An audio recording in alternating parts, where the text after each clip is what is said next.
Guild Wars, Sea of Sorrows. Act 2, 1229 AE. Open sea, and we're homeward bound. Fair or foul the weather, the captain swears we'll make our port, though the sun's burned to an ember. If the dead ships come and the darkness falls, then we'll all go down together. Weather the storm. Chapter 9. Captain Cobia Mariner trod the boards of the main deck, hands clasped behind the back of his long, dark green coat. Defying convention, he wore a common sailor's shirt instead of a formal blouse, and a gold-striped kerchief tied in a knot about his throat. He kept his blonde hair tied in a ponytail at the nape of his neck nowadays, but his bright eyes were as blue and clear as the day he first set to sea. If time had tempered the reckless boy, it had also granted him confidence. Cobia strode across the deck with the certainty of a man who'd been through fire and beyond. "Avast, there, you at the stay-tackles," he called to one of the newer sailors. "Belay that lift. Mr. Fesser, keep an eye on what your men are doing." "Aye, sir." The dark-furred char rumbled. A long white scar marked the old wound across his chest, but his yellow eyes had lost none of their spark. He turned on the errant sailor with a roar. "Aft," I said, "you shiftless layabouts. Get that netting to the aft bay, or I'll tan your hides before you can say." "I'm sorry." First mate the sailors scrambled to obey the command, though the older hands aboard the ship smiled in confidence at the youth's terror.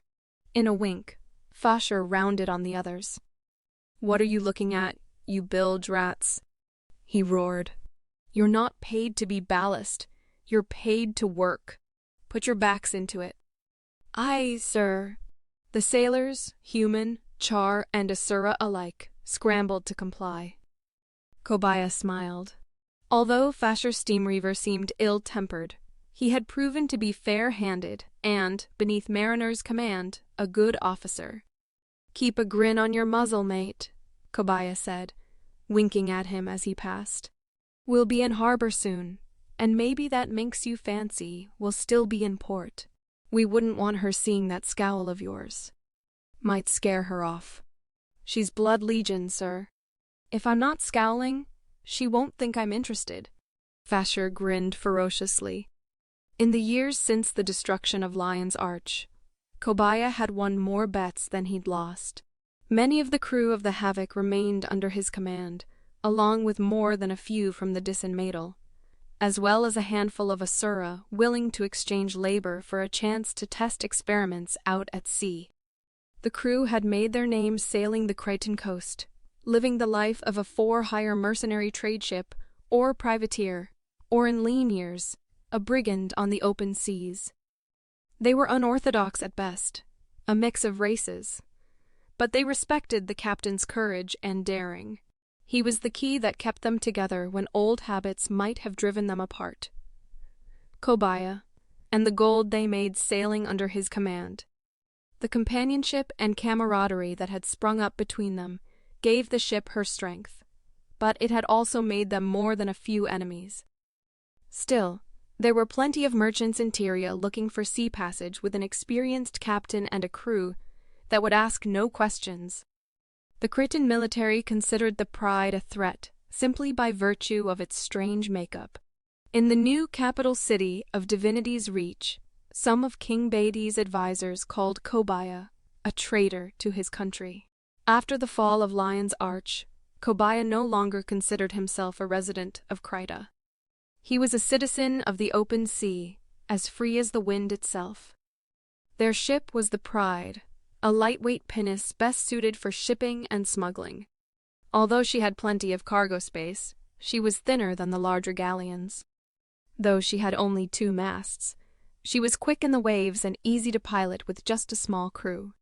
She wasn't the prettiest ship at sea, but she was stalwart, a rough, rugged-looking thing with many varieties of wood patched into her smooth hull. The portholes had no covers, and water splashed in when the waves were high. Worn brass fittings and rows of mismatched guns dotted her side. Designed to sail but rigged to fight, the Pride was more than one might take her for at first glance. The foremast carried a conventional square course and topsail, but her mainmast was lateen-rigged, carrying a massive triangular sail set on a long yardarm mounted at an angle from the mast. Converting the triangular sail rig typically seen on smaller fishing vessels to a larger pinnace had been Macha's idea, and it was one of two things that set the Pride apart. Her other advantage was even more unusual, and the crew of the Pride did their best to keep it a well-guarded secret. Beneath her cobbled-together exterior and patchwork sails, the Pride had the brave, beating heart of a lion. The Havoc's engine had been redesigned to be smaller and more efficient than the original.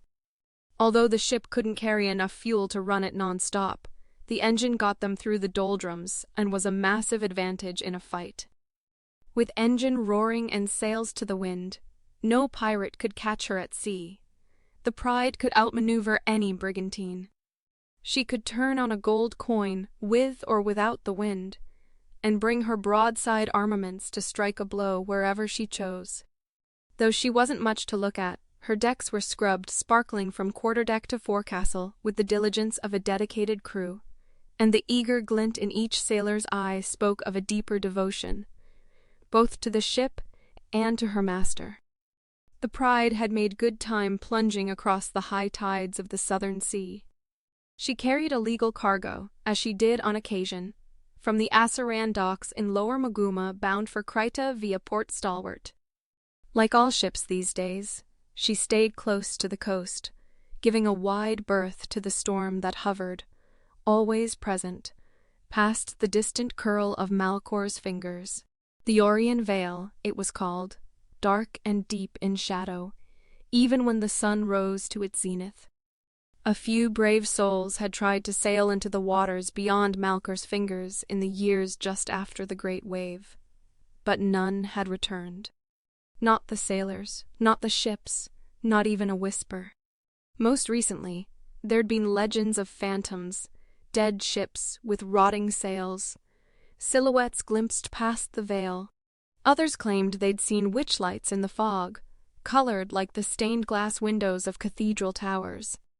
Unlike other captains, Kobaya never dismissed the tales.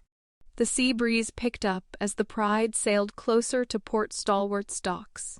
Kobaya heard the sailors shout greetings to old friends as the port's tugboats pushed against their ship's sides. Sailors, both char and human, threw lines down to the workers on the smaller boats and those walking out on the jetties. Slowly, the port's workers pulled on the lines, helping to guide the pinnace into her moorings. "Engineer!" Kobaya leaned over the gunwale of the Pride, his voice echoing through the portholes below. "Sycox, come up on deck." "We're docking." "He can't hear you." Masha rocked back and forth on her heels, the hem of her brilliant blue robe tossing in the wind. "He's wrapped up in that new cog's breath he's been inventing. Some kind of doodad that'll take pressure off the rudder. I don't know anymore." She twirled her brightly colored braids through quick fingers, tumbling 2 loose feathers from her hair. "He hasn't slept in 3 nights, and he's been drinking for 4. Slacker, he should be up here." Kobaya laughed. "He's missing a hell of a view." Port Stalwart shone like a pale jewel above the glistening turquoise lagoon.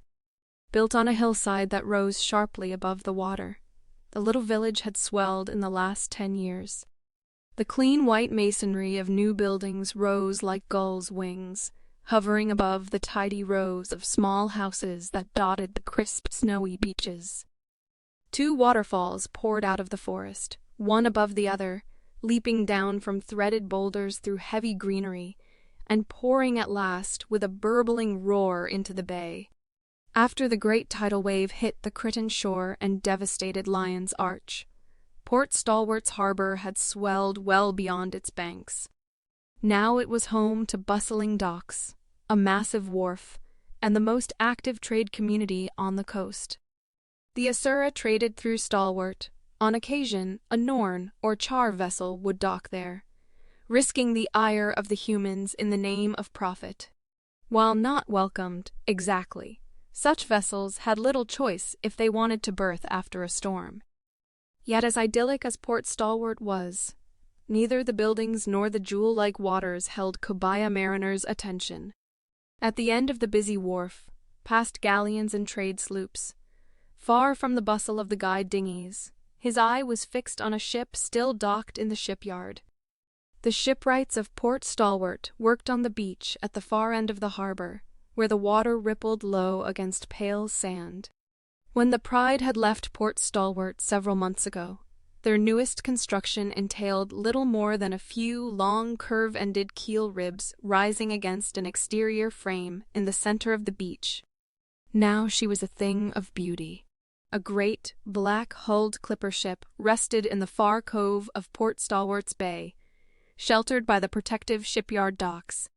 3 great masts rose above her, with crossbars 6 high on the main. The black ship was square-sailed, with massive triangular jibs reaching out to the end of her long bowsprit, and small rectangular canvases hung on the top yardarms. If there was even a faint breath of wind, this ship would catch it and use it for her own. Her stem was sharply raked, and her narrow body would surely cut through the waves like a knife through warm butter.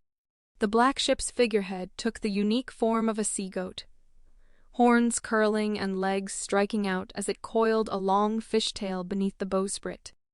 In golden letters on the ship's stern shone her name, Capricorn. "She's too long in the belly." Sycox had come up behind Kobaya while he stared at the clipper. Sighing, the Char leaned on the gunwale of the Pride and looked across the bay at the newly crafted vessel. "I like them with a wider berth myself. Her narrowness makes her fast. Twice as fast as a caravel, they say. Faster than our pinnace, even with her engine running full bore." Kobaya pounded a fist on the rail of the deck. "I have to have that ship." Long accustomed to this argument, Sycox put his chin in his hands and stared morosely out at the ship. "There's nothing wrong with the Pride. She's solid, every inch of her. Except maybe that rotting boom on the foresail. But we were going to replace that in port. Oh, and the torn topsails. But they'll get by on a few more patches. Maybe the rudder too, after that last crack in her wood. They say the Capricorn's magical," Kobaya went on, ignoring Sycox's complaints. "They say her shipwright freed an Istani di Jinn from captivity, and in return, it cast powerful enchantments on the ship." Before Sycox could pooh-pooh Kobaya's excitement, Matcha interrupted. "I've heard that as well." She strutted past them, treading lightly on the rail, lifting her feet delicately to step over their hands. Kobaya dodged her, unwilling to lose even a few seconds of gazing at the Capricorn, but Sycox sighed and allowed the Asura to take her time as she meandered past. "Smugly," Matcha continued, "a maelstrom Djinn. In fact, one of the most powerful kinds. They say she'll make 3 times any other ship's speed, with or without the wind. She'll be keener, hardier, and sweeter sailing than anything crafted by mortal hands. No ship will ever defeat her in battle. None will outsail her. They say the Capricorn's a spirit of the waves. Yeah, even better than an enchanted Orion Exebec. And for the record, those are fairy tales too." Sycox yawned. "Why do I always get outvoted on these ideas?" "Maybe because I always agree with him." Matcha grinned at Kobaya. Kobaya took his eyes from the Capricorn. "Don't say that word." "What?" Aryan Sycox raised a lazy eyebrow. "Kobaya, how many times have I told you? You're too bound to superstition. We're at harbor. There's no ghost, specter, or phantom ship can hear us at port, right? They're out there." He waved a tawny paw toward the south. "Even if there are dead ships, they don't venture beyond Malcor's fingers. We're safe here at Stalwart." Still uneasy, Kobaya turned back toward the Capricorn. The sight of the black clipper eased him, and he gazed upon her hungrily, taking in the magnificence of the ship's tall masts and perfect sail. Even the sea-goat decorating her bow was a work of art. The captain of that ship will go down in legend, he murmured. It's done then. We'll have her for our own. Kobaya grinned, clapping Sycox on the back. We're going to board her, we're going to steal her, and we're going to keep her. I've already got a plan. She's set to sail in 3 days on the morning tide. I just think a ship that lovely should be set free a little earlier. Don't you? Do you even have a plan? Sycox groaned. Do I ever have a plan? Kobaya laughed. The plan will come with the doing, just like it always does. He's obsessed. Matcha's high-pitched chordal warbled like some kind of seabird. You know we can't talk Kobaya out of anything once he's fallen in love with the idea. And we'll help him, of course. Rot you both to hell's precipice.